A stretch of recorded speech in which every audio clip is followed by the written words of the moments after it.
Welcome to Paranormal Roundtable. I'm your host, Josh Turner, and with me again is Anthony. Back at it.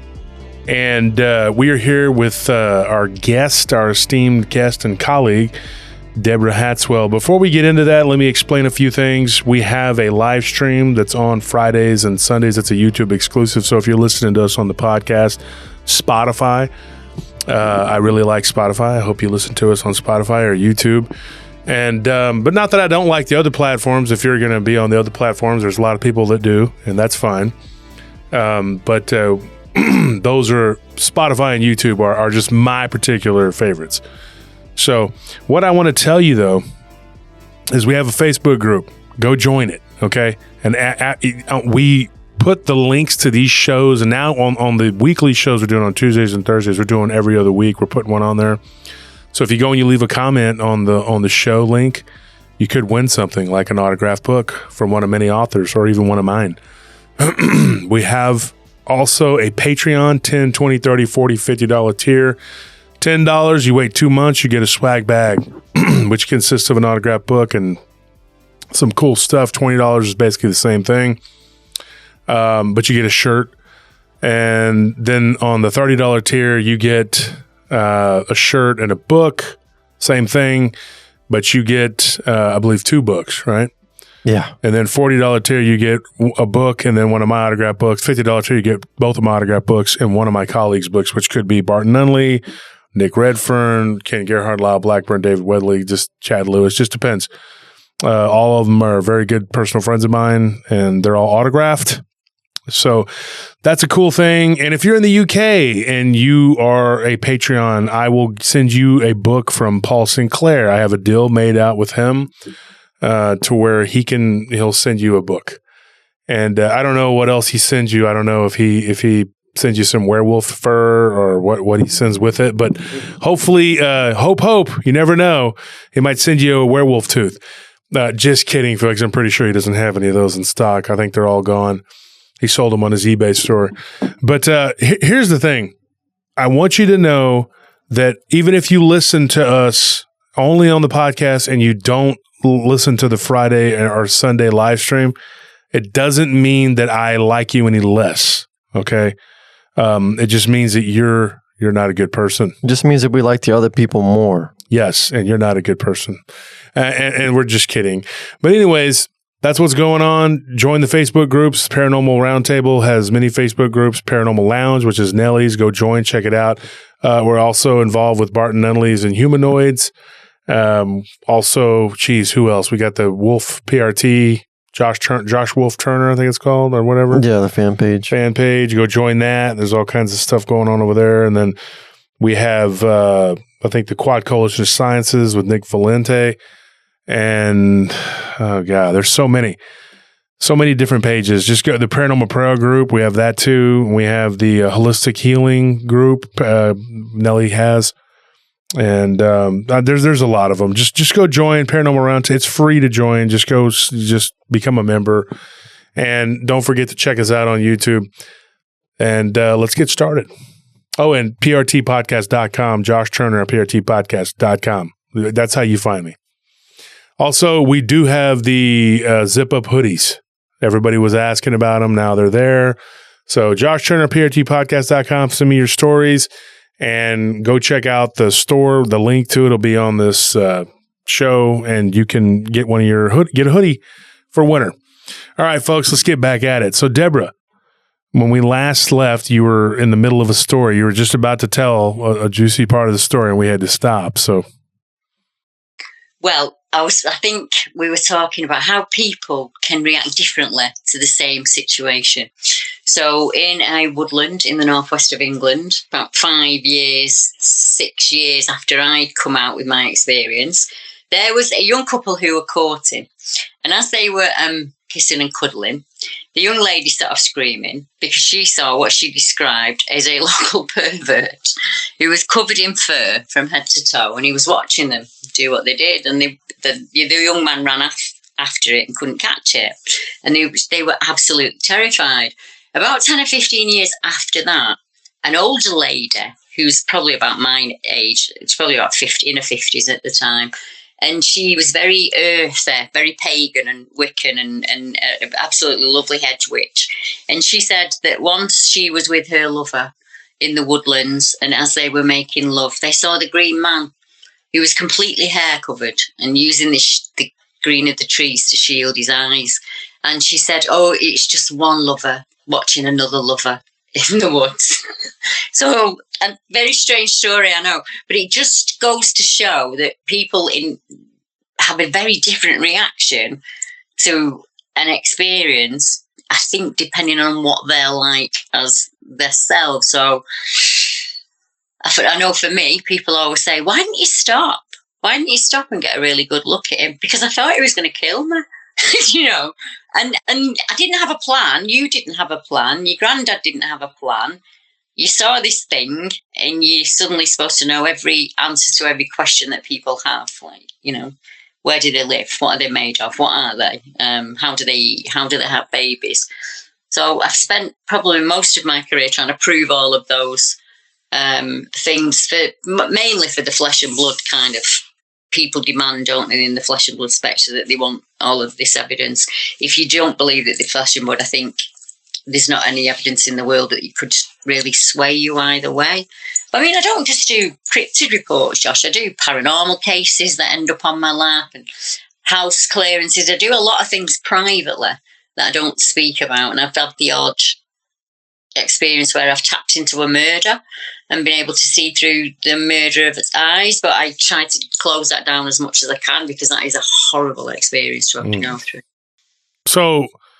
let me. Where do we go from here? Okay, so let's for the Dogman reports. Okay, you I guess let me ask you this: what was the most terrifying one that you've had to investigate, or you've been given?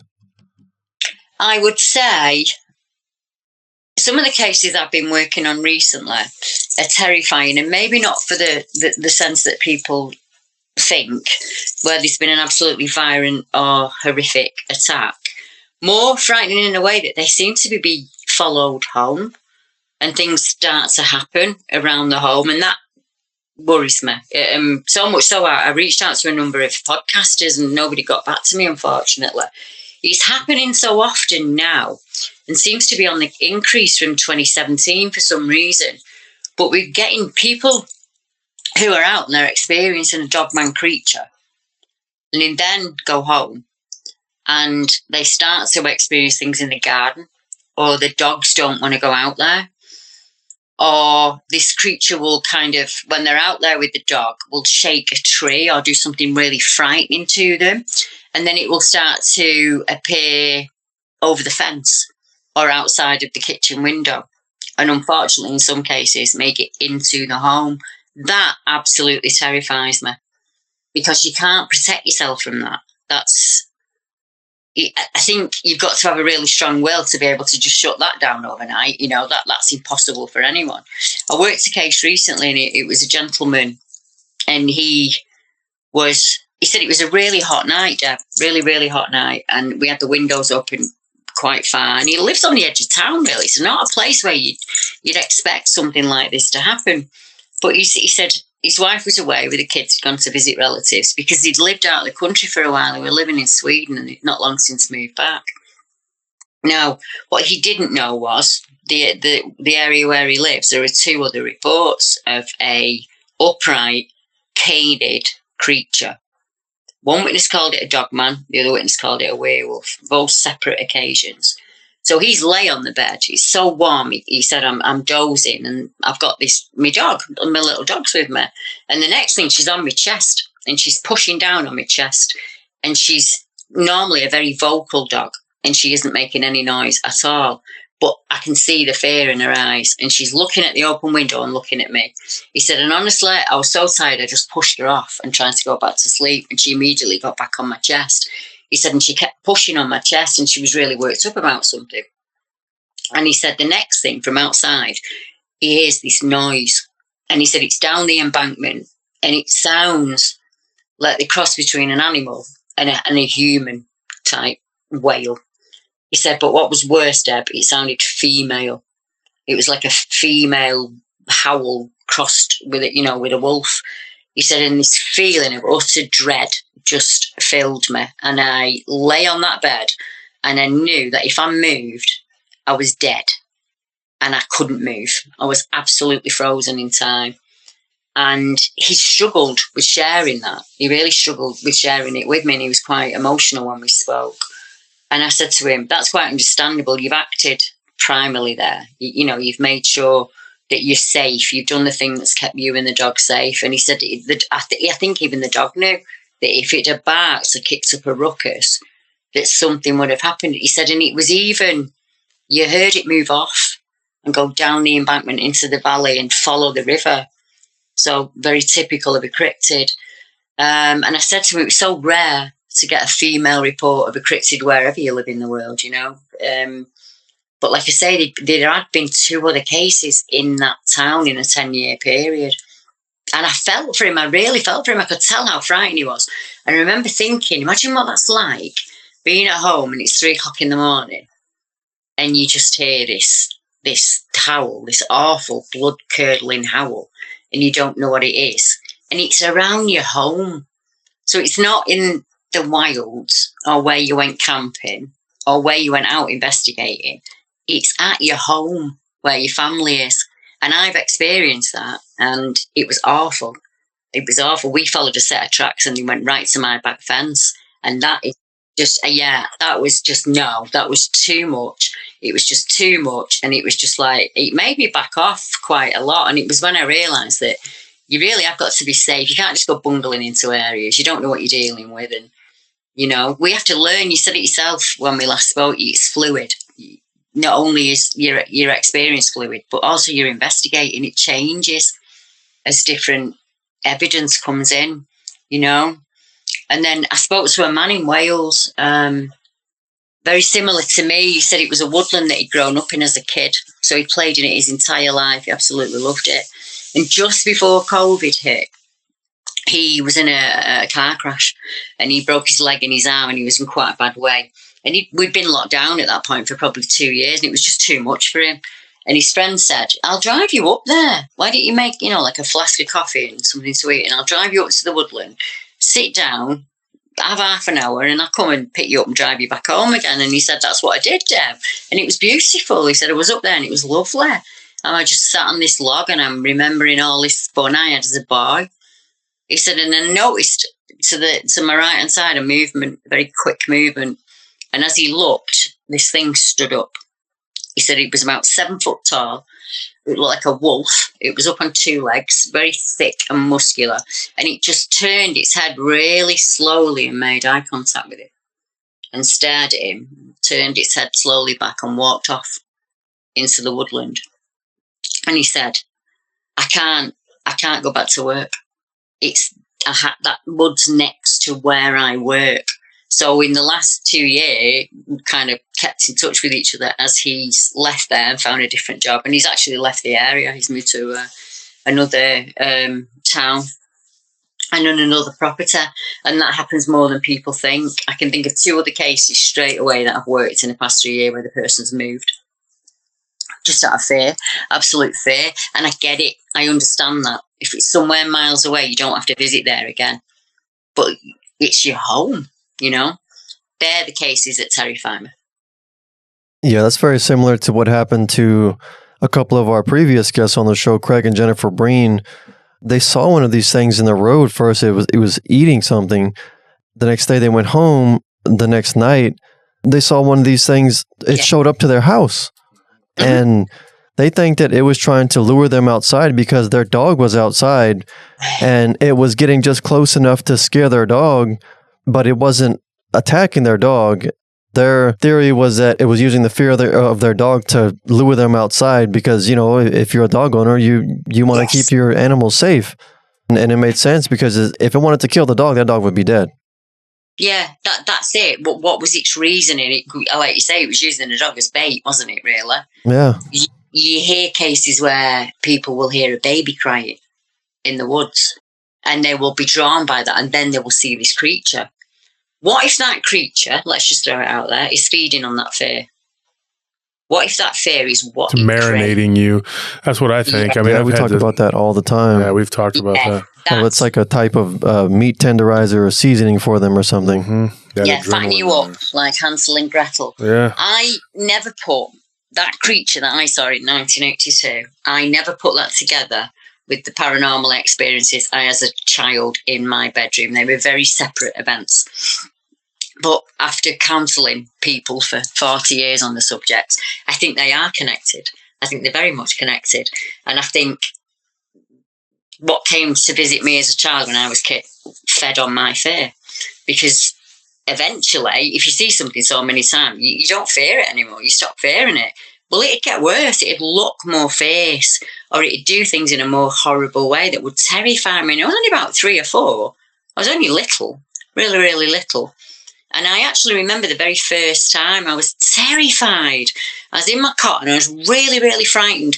And something that wasn't there stroked my head, like comforted me. And I don't know what that was. And it puzzled me entire life. And I've only recently found out who my mum and dad's family are. I didn't know very much about either of them. I had to have a DNA test to find out. And I found some cousins on mum's side. And, I mean, that's a podcast in itself, in all honesty. The serendipities in that are unbelievable. But to cut a long story short, we were talking in a WhatsApp group, and each of my cousins was telling me their paranormal experiences. And one of them said, I don't have paranormal experiences, Deb, but I know things. I can, like, walk into a room and I know a lot about the place. But my daughter, Andrea, has had them their entire life. And the first one that she remembers, she was in a cot and something was frightening her and something stroked her head and comforted her. And I've never met that cousin, Josh. We've never had a conversation. And we're from the family of 10 children. My grandparent was one of 10. Yet that girl had the same paranormal experience as me. And then I thought, does it run in our bloodline? Is it a bloodline thing? That's where my investigation lies at the minute currently, because even to the point where the serendipities have took me back to an Irish town that I've been investigating before I even knew that that's where my ancestors were for. And one of them was the Carn Money Witch. And I think she was pronounced a witch in 1770, and they put her in the stocks for it. She's my 5th great aunt. So it's been in my family my entire life. But because I didn't know my family, I didn't know this background. I didn't know anything about it. I can go into it a bit more if you want, but I don't want to bore you to tears. No, go ahead. You know yourself, you work a case, don't you? And you finish that case and you keep in touch with the witness, but you have to move on to another case. It's what you have to do. So I don't just take paranormal reports and things like that. I had a chap get in touch with me because he stayed in my town, and he was in the hotel. He was in bed. He said it was about 9:30 at night, Deb. There was nothing strange about anything. I'm lay there in bed, and the next thing, there's a woman laying next to me in a white terry toweling robe. He said, and I thought, she's come into the wrong room, or I've come into the wrong room. And his only thought was, how do I get out of this without the police ending up here? Or, you know. And he tapped her on the shoulder, and he said, she turned over and started to hit him. She punched holy blue hell out of him. And after doing that for a number of seconds, she completely vanished. Gone. So I said to him, why were you up here? What were you doing up here? And he said, well, I work for, I think it was Mercedes. I worked for Mercedes, and he lived right at the bottom of England in Brighton. So probably an 8-hour drive, 9-hour drive, something like that. So he said he had to come up here to pick up a car from a customer. And normally you'd pick it up at 3 PM and you'd drive it back home. But because he was late getting in, they had to book him into a hotel room for the night. When the experience happened, he contacted a number of paranormal experts in the UK who told him he'd probably just had a dream, or maybe he was just like tired or something after the long journey. So I thought, well, the best thing I can do is have a look at that hotel and see if there'd been any deaths, basically. And that's what I did. So I looked, and 2 years before, in the very same room, There was a lady who was a diabetic. She had an argument with her partner and she went to stay at the hotel for the night. She didn't take her diabetic meds and she died in her sleep. And I said to him, I think your world and her worlds just met in that bed that night. And I said to him, what did you do afterwards? And he said, you know, Deb, I was so upset that I'd scared her. I sat on the end of the bed and I said, look, I'm sorry. I didn't mean to frighten you. I wouldn't. He said, and I find myself there having a conversation with nothing. He said, but I walked away from it feeling really, really bad. So I said, I think if she's passed in her sleep, she probably just doesn't know that she's passed. So I did a clearing. I said, we were hoping that we could both meet up at the hotel room, but we were never able to do that. And I just went up with my husband in the car and did it from outside and just explained to her that she could go if she wanted. But it got stranger. That was 18 months ago. I do my DNA test. I bump into these cousins about 6 months ago. And we're all talking in this WhatsApp group, as I said before. And my Uncle Nat, who's in his 70s, who also has seen numerous things in his life, said, we had a strange experience, you know, Deb, the other month. I said, oh, what was that? He said, well, there was something wrong with my car. So a mechanic had to come up from Brighton. And he should have picked it up in the afternoon. And he were right late getting in, so he didn't come for it till morning. He said, and when he come to pick my car up, he was white. And I said to him, oh, you all right, son? And he said, oh, no, I'm not. I stayed in Travelodge last night and I seen a ghost and she beat holy hell out of me. I said, I know who that is. That's Billy. He's one of my witnesses.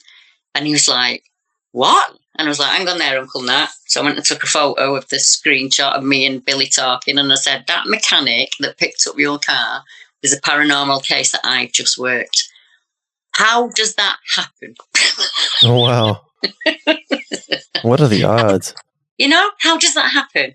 Just you couldn't write that. It seems like this stuff just kind of naturally gravitates towards you. He just my cousin Nathan. He won't mind me saying he's had an Oscar. He's a very famous. He works for Disney. He's one of the cartoonists at Disney. He did Lord of the Rings and Harry Potter and numerous films. Oh, really? Yeah, I didn't know that until I met him. But the first conversation we had, he asked me what I did for a living, and I said, oh, I'm a paranormal investigator.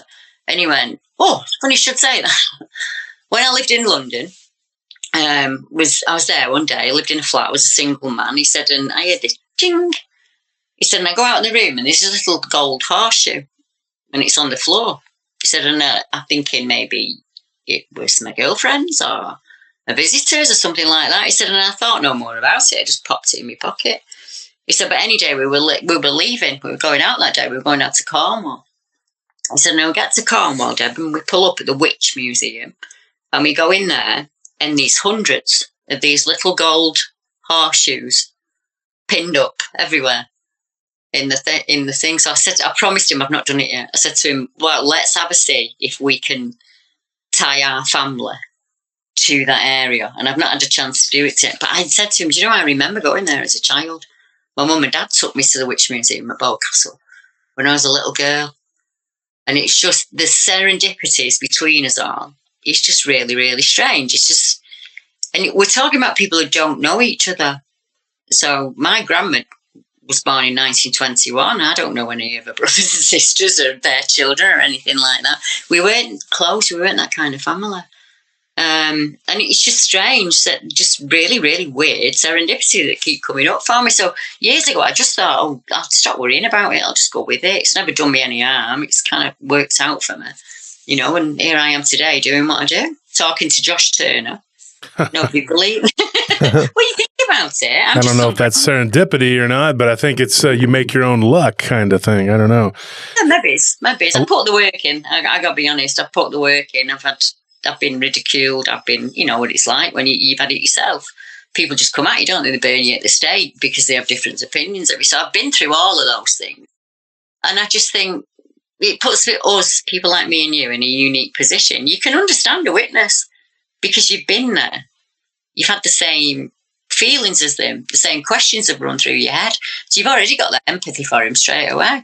And if that's, even if it's something different, like it's been different activity, you still understand what it feels like to not be understood, to be constantly having to prove your word, to prove that you're not making it up. I never got anything from this. Nobody ever walked up to me and handed me something. I had nothing but ridicule, and just people would call me, there's that girl who sees monsters, when I was a kid. So it wasn't something I didn't plan it 40 years ago to be here doing what I do now. But it happened, and I had to make the best of that situation, you know? I had to learn how to navigate it, and I did that. And I realised that when I was a kid, a little girl in my bedroom, and I was seeing all of these frightening things, I was teaching myself how to not be frightened of them. And I can do that now. I can walk into a dark woodland and it doesn't faze me in any way, shape or form. We were talking about things feeding on your fear. So if that thing is showing itself wants your fear, take it away. Don't feed it. And when I learned that, everything clicked into place for me. And I thought, it can't harm me, can it? If I'm not scared of it, what can it do to me? Nothing. It's a nothingness. I just wish I'd have known that at 15. I wish there'd have been a podcast out there where someone had said to me, it's completely normal. I interviewed a chap the other week, and he said his little boy saw shadow people in the bedroom. And I said to him, what did you tell him? And he said, I was really honest with him. He said, I don't know what they are, son, but people do see them. And what you've seen is completely normal. And what we have to do now is learn a way to keep them out of the room. Yeah, and I thought, I wish somebody had done that for me when I was a kid. I'd have felt less crazy. You know what you were saying earlier about the screaming? Man, there's a lot of different stories that we've been going over doing a show just about noises, like, not noises, how do you say it? Like these beings or creatures doing mimicry. Yeah. And the screaming. I'll tell you, if you want to hear something funny, I get stories like this. Years ago, I stayed in Las Vegas for a little while, and I went up to Brian Head. It was like this, they had cabins there and stuff, and I used to like to go there. I went there 3 times, I guess. I had a really good time when I was there, and I liked it the first time, so I went back. And one of the times when I was there, I think it was like a late summer, early fall, and it was already starting to get cool, like a little bit chilly at night. Yeah. And so it's already pretty cold there anyway. But anyway, I was out walking, going to this little clubhouse where they had like ping pong tables and stuff, and I was with a couple friends. And I remember this guy saying, "Hey, you're into Bigfoot," because I've always been kind of vocal about my beliefs about, you know. And it was a friend of mine that I knew in Vegas that I used to work with, and he was there with his girlfriend at the time. And he said, "You're into Bigfoot?" He goes, "There's a lady here that claims to have seen one." Well, when I talked to her, she admitted, she's like, I didn't see it. I just assumed it was a Bigfoot. And when she started describing the sound it made, she said it sounded like a cougar mixed with like a wolf's howl. And I thought, that's not a Bigfoot. And I didn't know exactly what it was, but I told them about my encounter when I was 15, and they were kind of fascinated by it, but you know, that was it. Well, nothing came of that. It was nothing. Years later, I get a report across my desk last week. And I mean, it's crazy. And we're sitting here talking about it. It was last week. It was right. Oh my gosh. It was right in that area. And this woman, she said she lived in Utah, and she said we were vacationing. And when she said, I heard you mention that you used to like to go to Brian Head when you were, you know, younger. And I had said it on the show, you know. And she said, yeah. And she's like, so she says that. And then she mentions that she had something weird happen. And when she went home, and I haven't talked about it, I'm going to tell this story on the live stream. If by the time this plays, I may have already told it, but it'll be on the Sunday live stream. But she said that she had this thing that she saw, and I'm not going to give it away, but it screamed. And she came down the stairs, and she saw it standing there at the foot of the stairs. And when she saw it, it was raining and it was wet. And guess what? Here it was a sunny day, broad daylight. She comes down the stairs and she sees this thing dripping wet at the foot of her stairs. Oh. And it was like when I read, I haven't even talked to this person yet. I've just set it up to talk to her. I'm supposed to talk to her tomorrow. You know, I got the live stream coming up tomorrow, but I talked to her.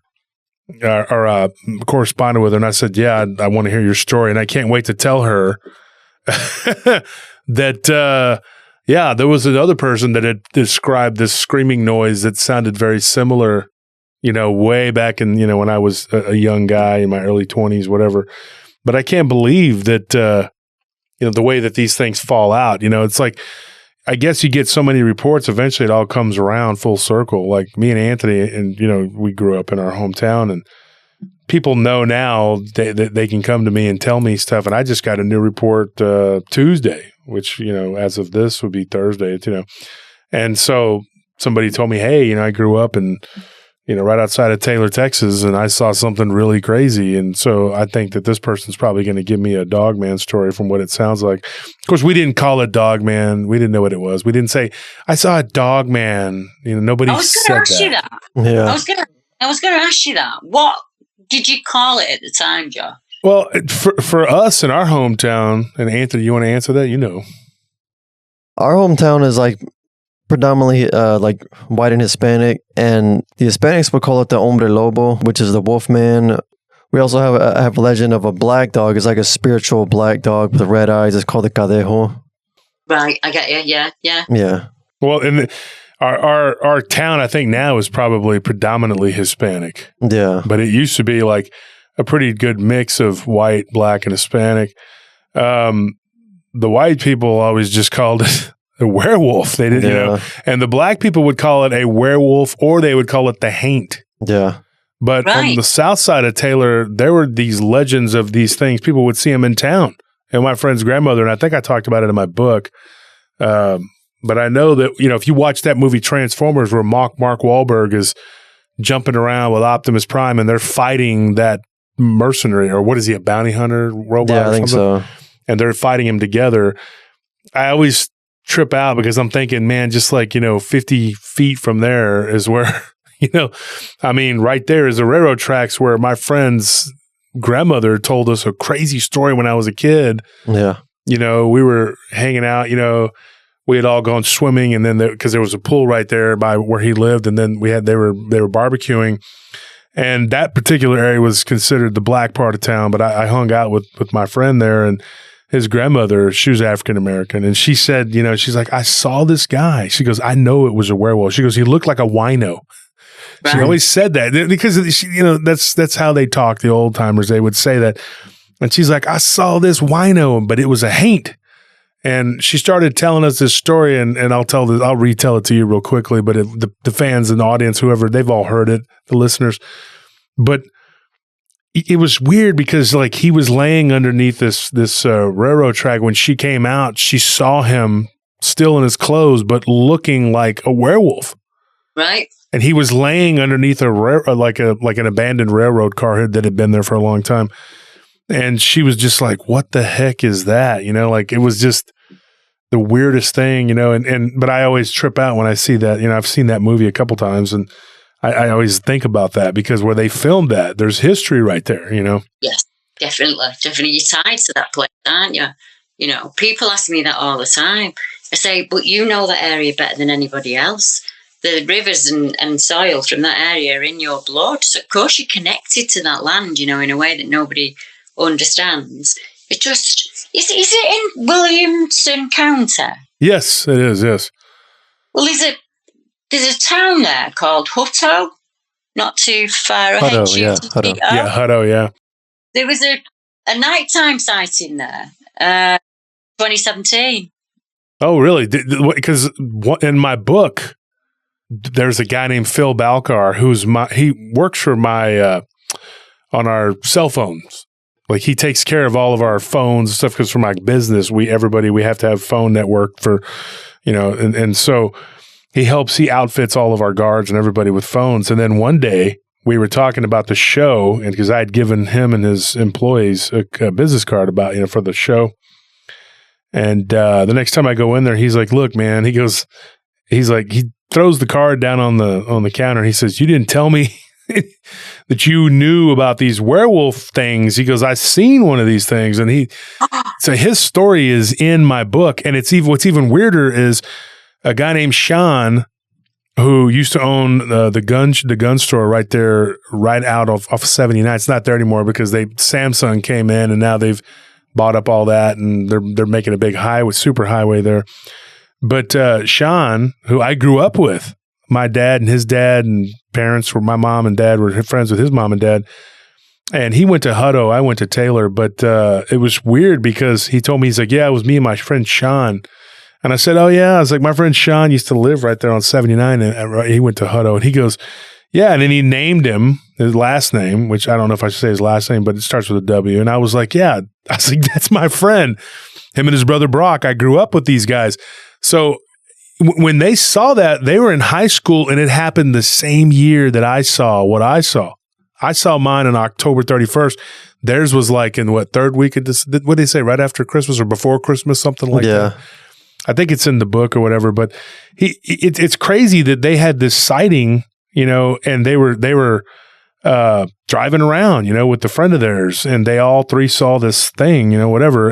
But it's crazy because when you look at these encounters, there was a rash of sightings. Like it was a bunch of them that broke out around that time. And one of my distant cousins saw one the same year, the same thing, December. I think it was like a week apart from Sean and Phil Balcar's encounter. And that whole area of Hutto. Now, I've had a woman claim that she was chased by a UFO right in that area too. And I was just like, that was crazy. It could be the land. Oh Josh. man, I'm telling you, something's, and I know my Uncle Butch, his farm is like maybe what, a half a mile from that spot. Yeah. And he had asked me and Anthony one day, he's like, well, there ain't nothing that ever happened over here, right? He was kind of concerned, and he goes, all that stuff's always happened on the other side of town, right? And I said, yeah, that's where it's at, Uncle. But then I had to tell him, this past Thanksgiving, I was like, hey, because I gave him my book, he's going to read that.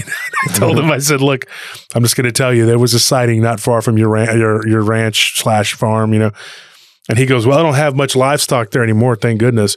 Yeah. But there was predation going on, but we think it was coyotes, Well, this one happened in June, 23rd of June, 2017. And this happened off Highway 79 and Edgar Avenue, Williamson County, Texas. He said, I can't shake the image of what I've seen or get away from those sounds. I've never heard anything like that. It's a very big, long report. He said whatever he saw, it was very large, it was tall, it was in our backyard, and it was hair covered. But yeah, that was Edgar Avenue, Williamson County. I know where that's at too. That's crazy. And then when I was working in Buda, which is south, there was a guy that claimed that he had seen this giant shaggy like gray wolf. It was Cabela's. I was working security for him. And they had this sale, this after Christmas sale that they would do. And so I was out there, and this guy gave me a story. He's like, we just started talking, and he was a guy that worked there at the time, and he was a hunter. And he said, man, I saw the largest, he didn't say it was a werewolf, and it was only on all fours. But he told me, he goes, I saw this big wolf-like creature. And then when I went to go back and look through my archives the other day, because I keep like all my stuff, I put them all and archive it. And I was looking, and I found that report. It kind of, I guess, which a lot of them do, they kind of slip through the cracks. And I was like, I wrote it down. The guy's name was Kev. And I looked, and I said, I'll be dang. This guy gave me this report. I wrote this down, and I put it into my computer probably 10 years ago. Didn't even think about it. But it was a giant gray shaggy wolf. And he said that he was out there. It was out just, area near Driftwood, like in between Buda and Driftwood. And then I ended up getting a UFO report. And then I got another UFO report on the other side of Buda.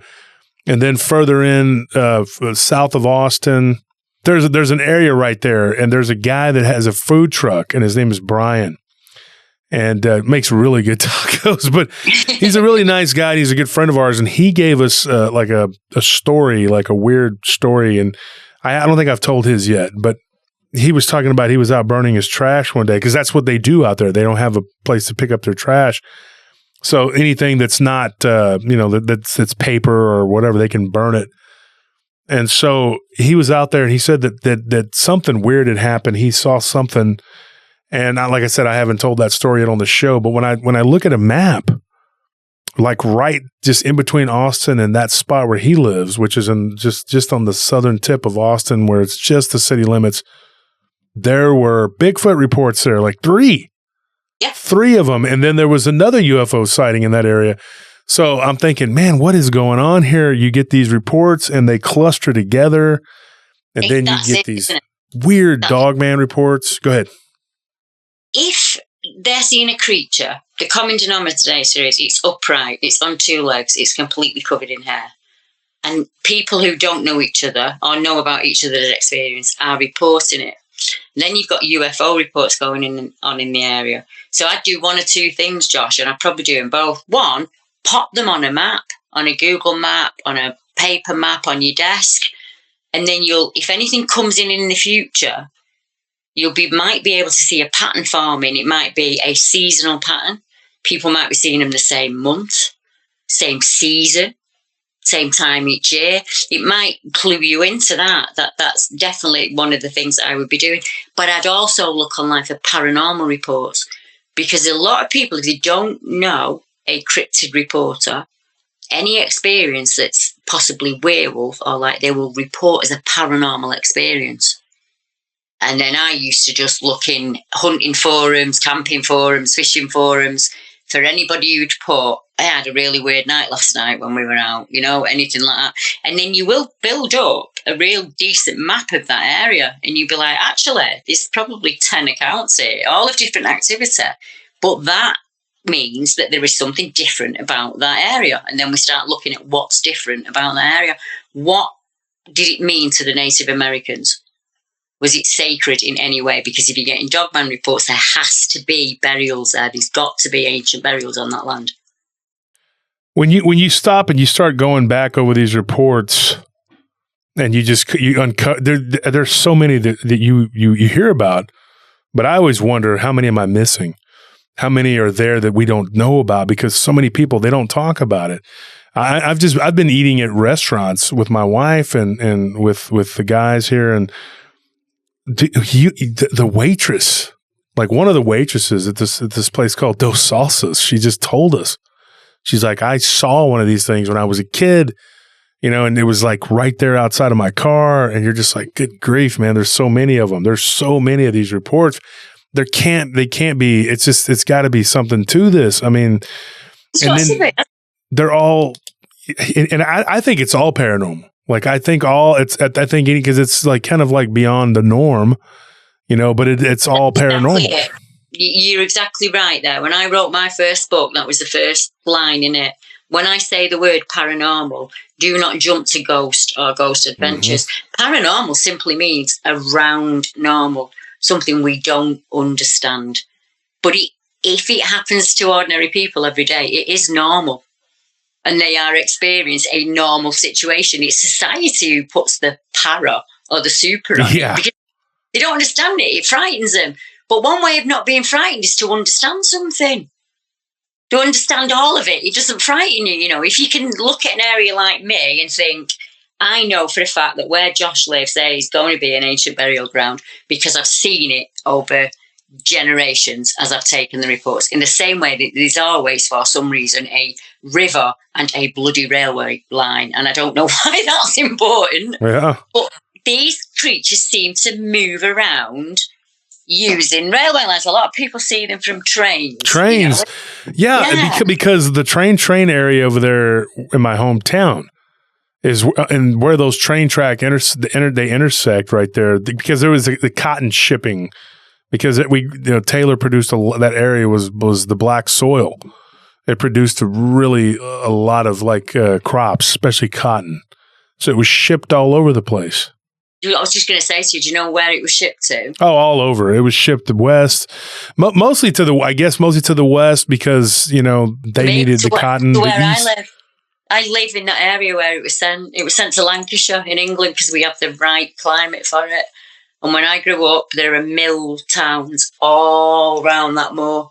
And that, in 150 years ago, was why my relatives came from Ireland, was because of that cotton that came in at the port where I lived in my town in Liverpool on the coast. So I'm tied to your area in the same way that you're tied to mine. Because my ancestors were in the workshops weaving that cotton, which, when you think about it, it's a very small world, Josh. My ancestors were chopping the cotton. They did a lot of the chopping of cotton. My great aunt, she claimed to have witnessed a cadejo, you know. Yeah. And I can tell you that story, but let me say something. I don't like to give out a lot of locations anymore. I used to do it a little more than I do now because we have some people. I don't want to be mean or anything, but they will go and harass the people in that area. And I've actually had my name thrown out there. It's like, well, Josh Turner said that this area, and they're like, yeah, okay, well, you're not going to come looking in our land.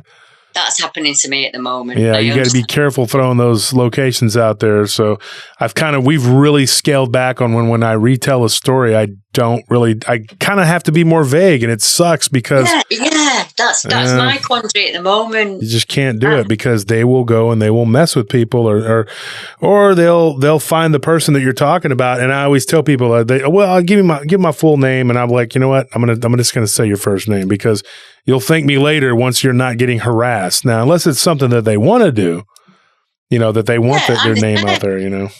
I say I'm more than happy for you to email me and ask me, I put you in touch with a witness. I don't mind doing that at all. But you've no right. We have a saying here in the UK, you don't mow another man's lawn. So if this person's had a traumatic experience, if they've seen a creature on their property, the last thing they want is for you to turn up because it's entertaining. And I told you, when we spoke last time, I told you about old Fred who lived in the very rural area in Bedfordshire, and he saw a werewolf at the window. When I put that report out, within an hour of it going live on YouTube, people were demanding to know where the farm was because they wanted to go there. And I thought, he's had a traumatic experience. If you turn up on that farm after dark, this is an 88-year-old man. You might terrify him. What? I can't understand that. I can't understand that. I've got people out there, Josh, with miles more followers than me, going to areas using my reports and filming themselves talking about that case with no mention of me and no mention of my company, as if it was their report. And I said to him, it's not an ego thing on my behalf. You shouldn't be doing that because they didn't come to you. I offer 100% complete confidentiality. And when that witness sees another channel talking about their case, it makes it look like I've shared that. Oh, that happens all the time. Yeah. I see my work everywhere. It's in books. There was a guy that wrote a book. It's on Amazon. It's wrong, isn't it? You know, you're not here to fill an empty vessel. And I have quite a reputation in the UK for being a bit blunt, but that's how I look at it. I once explained it to somebody. They said, I don't know why you're so annoyed about it. I said, well, you stand there and build a wall, right? And when you get to the end of that and the man comes out with the money, who should he pay? The person who built the wall or the man who walked past it and said, oh, I like that. it's pretty much and whoever retells the story, my colleague Barton Nunley was telling me that he heard on YouTube that people were reading his books, and so he went and looked, and it was people were just sitting there just reading out of his book and making money, I guess, from it. But people retell the stories, and then they'll go and they'll find a witness or somebody. I've seen it happen too. That I talked to. I've told their story, and I kind of got aggravated with one lady because she's probably the only one that's been the kind of like witness that's aggravated me because she was like, I tried giving this story to everybody, and I'm like, I actually told your story, you know, and I was like, what are you talking about? Like I retold it, you know. I don't doubt that she really was afraid, but now she's like, well, you know, I'm going to tell it for the first time. And I'm like, no, you actually told it to me. But it was kind of perturbing because I was perturbed. I told Anthony, I said, this, they're going to think that I got the story off of this person that she was telling. Exactly that. Yeah. It's a hard road, but we knew, dude, isn't it? It's a hard road to travel some days. And then you get the case that comes in and you think, I've got to help this person. You know, every time I feel some days I want to shut my laptop and walk away and never ever do it again. You know, I've done my time, as I say sometimes, and my husband said, no, there'll be another Debbie out there who's sat out there thinking she's absolutely insane, you know, at the things that she's seeing. And invariably a case will come in that day or the day after, and I think, right, and I need to go and help this person. The chap that I'm helping the last couple of days, he's seen something in like 95, 96, but it's the first time that he shared it, you know, outside of his family. So it's so hard for them to do that. For A, they've got to trust me and I'm a complete stranger. And B, just because I've given them my word that I won't do anything without their say, I still have to prove that to them. So I put the control in their hands. So if somebody comes swooning in at that point and takes that story and puts it makes me look like a liar. You know, and I've spent my entire life every single day proving that I'm not a liar. Wouldn't do what I do, and I wouldn't put the hours in that I did if I was a liar. Believe me, I'd be coasting. They don't see the human story. They don't see the hours where old Fred, I speak to him now. I spoke to him yesterday. He's been in hospital. He's been really poorly. And he rang me yesterday to tell me that he was home from hospital and he was worried that it was the illness that had made him see the thing at the window. And I just said to him, I think we just have to accept, Fred, that you've seen something and that's it and that's gone. And that's over and done with. And, you know, it's if you're comfortable being back at home, then that's where you should be. What does your gut tell you? And he said, my gut tells me that I want to be at home, Deb. I said, well, that's where you should be, Fred. They don't see any of that. They don't see none of that, what I do. No. And then the other thing they do, people like to say, I had a guy that kind of was heckling me in one of the comments, and he was like, you don't do anything but sit behind a microphone and talk for a few hours, and you think that you're doing something. And I'm like, this person has no idea. No idea how much work I do. Like, Anthony, you can vouch for that. Oh, yeah. They don't see the work that's put in behind the scenes. All they see is the end result and think that the end result is all that there is to it. Like that finished product just fell into your lap and you go on camera and just hand it to people. And that's the extent of what you do.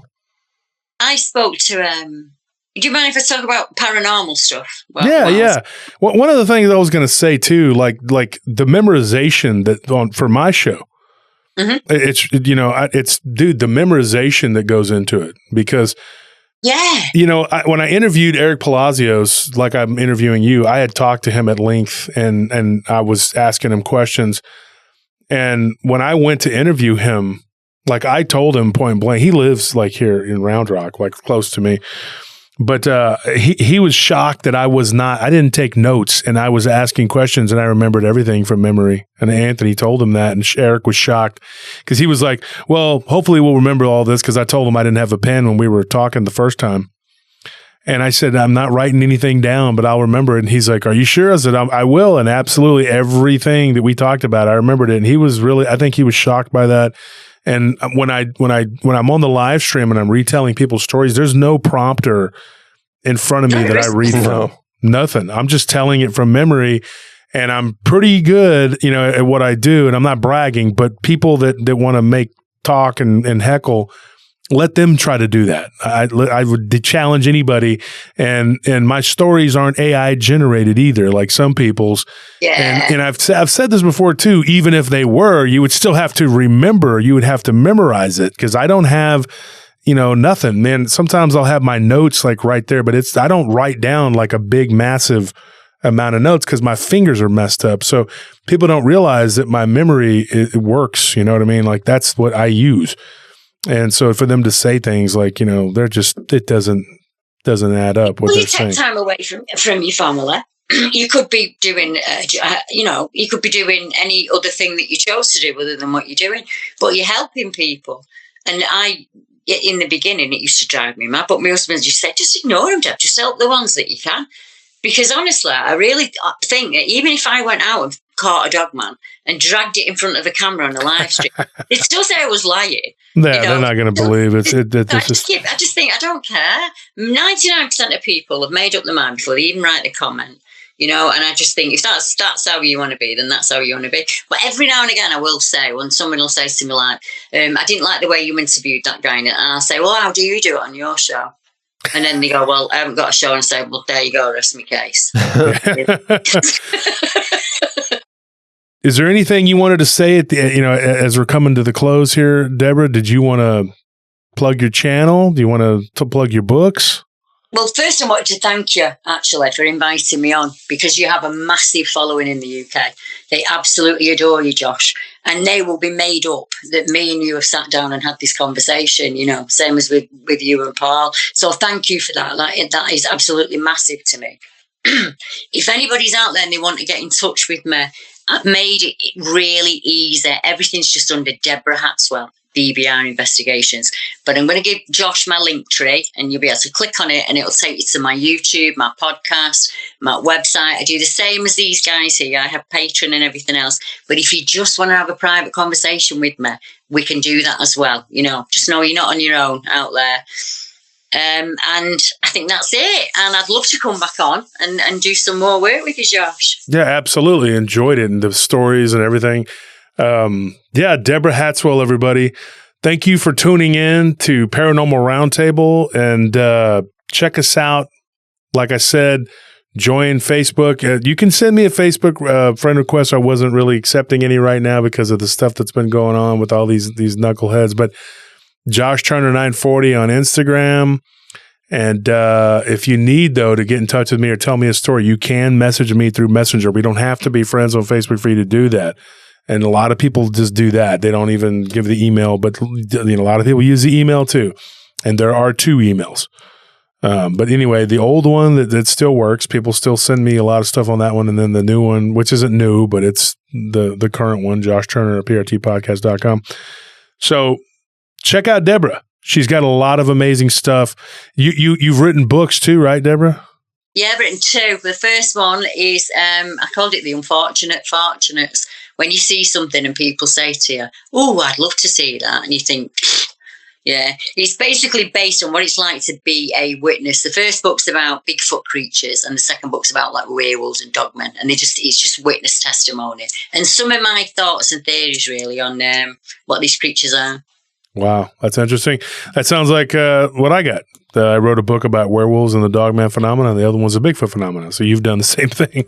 If there's anybody out there who's on your Patreon or who joins your Patreon and they want a book from me, I am more than happy to send them one. So, Okay, yeah, we can do the same thing that you do with Paul, because some of the Patreon people that need to get their stuff, they're from UK. Yeah, it's so expensive to ship. I can get one from you and one from Paul. That'd be great. Yeah, most definitely. You just let me know and I'll sort it for you, Josh. I will. And I appreciate it, Deb. Thank you for your time. Good night. All right, good night.